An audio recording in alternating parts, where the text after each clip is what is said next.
The only thing I worry about, will they try to move the goalposts? The Constitution is clear. The only thing they can do now, if they don't want to do what's right for kids, is change the Constitution. Now, local school officials' fear come true as one Kansas lawmaker works to reverse a recent court ruling. Now, Lindsay Shively traveled to the Kansas State House today to get answers about education funding and the battle just beginning over the constitutionality of it all.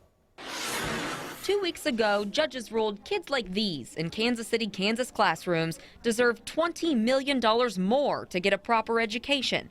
A 3-judge panel had decided what Kansas was spending statewide was more than $400 million short. Unconstitutional because the Constitution demands adequate spending for each child. A victory for schools, but district officials were cautiously optimistic. The Constitution is clear. The only thing they can do now, if they don't want to do what's right for kids, is change the Constitution. It didn't take long. Right now, senators are getting their first listen to the proposal to change the Constitution weeks after that milestone ruling. Senator Jeff King proposed the amendment not to spend less money on kids, he says, but to let voters have the final say. That should be a decision for the elected officials in the legislature to decide, not for the courts. It's frustrating, it's a little bit frightening, because, for me, this isn't simply about numbers it's about kids. In KCK's largely urban district, where raising taxes on a poorer population isn't an option, their teachers haven't had raises in 4 years. There isn't money to give them.